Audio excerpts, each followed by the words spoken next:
এইটো চাওক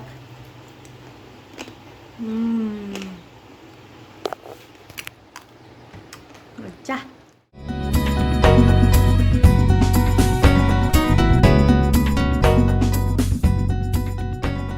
hello' everyone চ' মই মোৰ চেনেললৈ আপোনালোকক স্বাগতম জনাইছোঁ এইটো মোৰ চেনেলৰ আজি ফাৰ্ষ্ট ডে হয় ফাৰ্ষ্ট ব্লগটো মই আজি ষ্টাৰ্ট কৰিব লৈছোঁ আশা কৰোঁ আপোনালোকে মোক ছাপোৰ্ট কৰিব মোক আগুৱাই লৈ যাব আৰু প্লিজ যদি মোৰ ভিডিঅ'কেইটা ভাল লাগে তেন্তে please like share and subscribe কৰি দিব আৰু কমেণ্ট কৰিব বিশেষকৈ তেনেকৈ মোৰ ব্লগটো আপোনাৰ আজি মই দুপৰীয়াৰ সাজটো কি বনালোঁ কি নাই সেয়াকে আপোনালোকক অকণমান শ্বৰ্টকৈ ক্লিপছ দেখাম বুলি ভাবিছোঁ চ' আহক তেন্তে মই বনোৱাটো ষ্টাৰ্ট দিওঁ আৰু আপোনালোকে ভিডিঅ'টো চাই যাওক আৰু এটা কথা মেনশ্যন কৰিব বিচাৰিছোঁ যে তেনেকৈ আজি মই একো স্পেচিয়েল আইটেম নবনাওঁ আজি এনেই নৰ্মেল আপোনাৰ নৰ্মেল তেনেকৈ কি খাওঁ কি নাই সেয়াই আৰু গৰম দিনত বিশেষকৈ দিনৰ টাইমটোত ইমান এইবোৰ আপোনাৰ মাছটো খালে একো নাই বাৰু মাংস এনেকৈ খাব মন নাযায় তেতিয়া আজি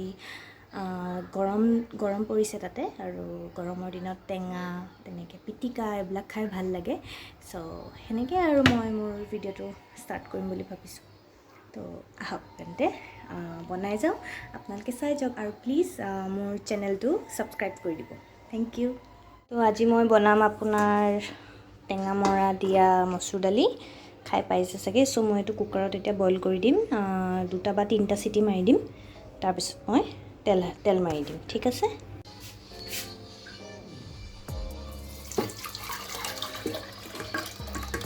মচুৰ দালি আৰু টেঙা মৰা পাতখিনি দি দিলোঁ তো ইয়াতে আমি নিমখ অলপ দি দিম কুকাৰত পাতি দিছোঁ দালিটো এইটো আমি 2 বা 3টা চিটি মাৰি দিম তো নেক্সট আমি বনাব যাম এয়া কুন্দুলি আৰু আলু ভাজি আপোনাৰ এনেকৈ দীঘলকৈ কাটি দিছোঁ আচলতে শ্বেপৰ লগতো আপোনাৰ সোৱাদৰ কথা আছে মানে শ্বেপটো যেনেকৈ কাটে আপোনাৰ টেষ্টটো বেলেগ আহে এতিয়া আপুনি এইটো কুন্দুলিটো যদি আপুনি গোলকৈ কাটাহেঁতেন তাৰ টেষ্টটো বেলেগ আহিলেহেঁতেন তেনেকৈ আৰু শ্বেপৰ লগতো কথা আছে আমি মানে এনেকৈ দীঘলকৈ কাটি ভাল পাওঁ চ' এনেকৈ ভাজিম আৰু ইয়াতে মই দালিটো পাতাটো দেখাইছিলোঁ এফালে ভাতো পাতি দিছোঁ তাৰপিছত এয়া চাওক মই বাঁহগাজৰ আচাৰ বনাবলৈ চকলকৈ কাটিছিলোঁ তাকে ভাবিলোঁ যে অকণমান ফ্ৰাই কৰি খাওঁ ফ্ৰাই কৰাৰ আগত মই এইখিনি বইল কৰি ল'ম আৰু আচাৰ বনোৱা ভিডিঅ'টো বাৰু আপোনালোকক নেক্সট ভিডিঅ'টোত মই শ্বেয়াৰ কৰিম বাৰু কেনেকৈ বনাওঁ মই বাঁহগাজৰ আচাৰ বনাওঁ মানে মই ফাৰ্ষ্ট টাইম বনাম কেনেকৈ আৰু বনাম মই ফাৰ্ষ্ট টাইমটো তাকে আপোনালোকক অলপ দেখুৱাম এইখিনি মই আগত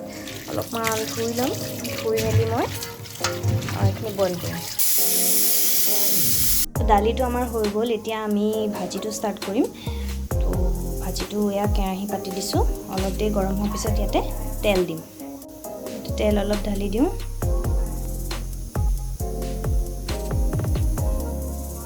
পাঁচফোৰণ দিম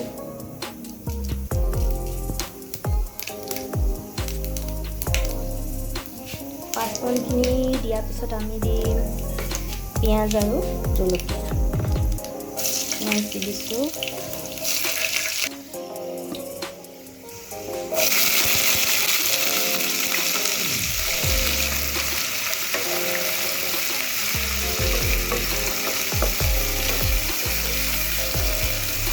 এয়া হালধি অলপ দি দিছোঁ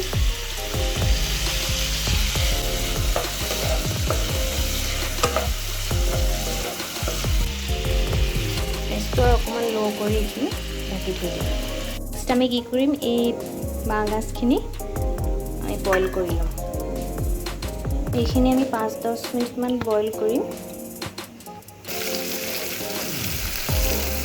ভাজিটো হৈ গ'ল আৰু অলমষ্ট আমাৰ কুন্দুলি ভাজিয়া মচমচীয়া ধুনীয়া ৰেডি হৈ গ'ল এতিয়া আমি এই তেলকণতে এইকণ ফ্ৰাই কৰি ল'ম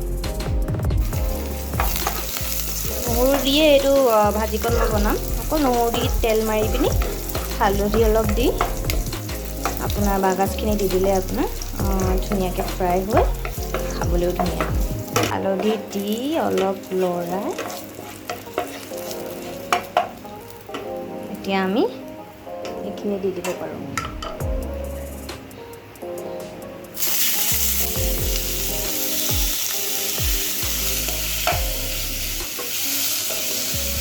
নিমখ অলপ দি দিছোঁ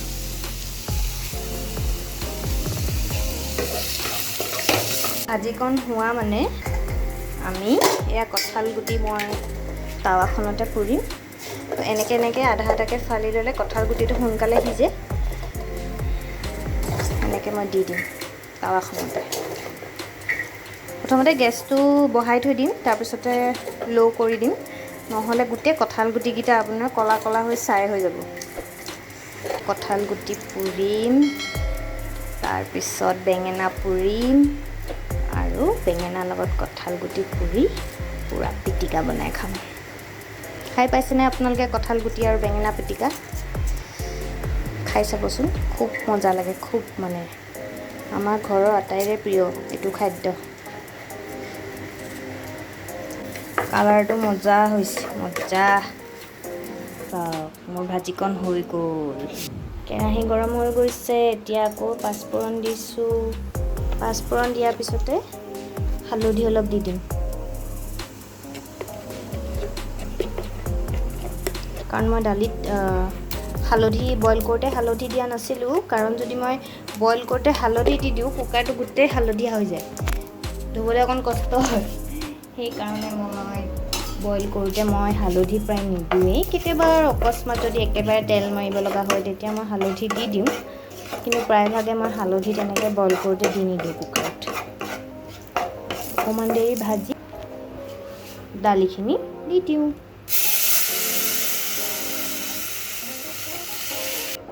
টেঙামৰাকণৰ গোন্ধটো আৰু দালি তেল মৰা গোন্ধটো, পাঁচফোৰণ দি তেল মাৰিলে বৰ ধুনীয়া গোন্ধ ওলায়।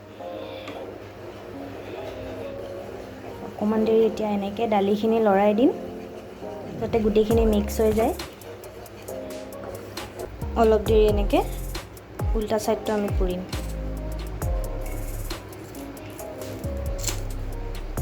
এয়া দালিও আমাৰ অলমষ্ট হৈ গৈছে।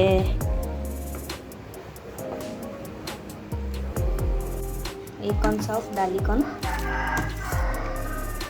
খুব ধুনীয়া হৈছে ন কালাৰটো। এইটো চাওক, এতিয়া বেঙেনাটো পুৰি লওঁ।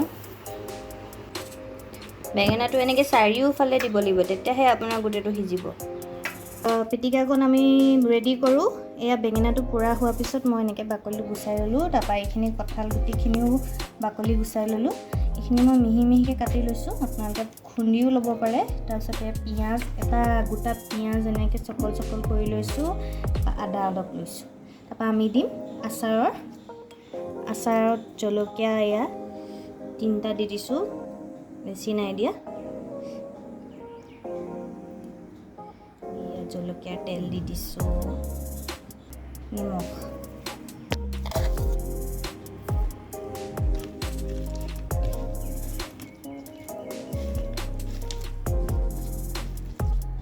ইয়াত পাৰিলে আপোনালোকে টেঙা অকণো চেপি দিব পাৰে, খুবেই সোৱাদ হয় খাবলৈ। খাই চাব পাৰে আপোনালোকে, প্লিজ ট্ৰাই কৰিব এইটো ডিছ।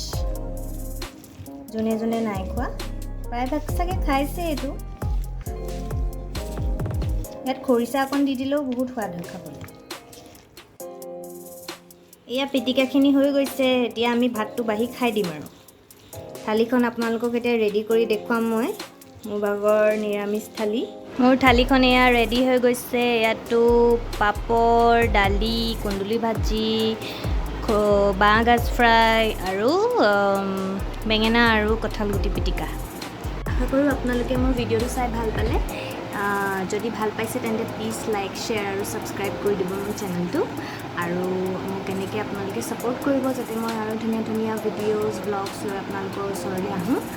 চ' মই এতিয়া ভাতটো খাওঁ আৰু bye bye everyone. Stay safe, stay healthy.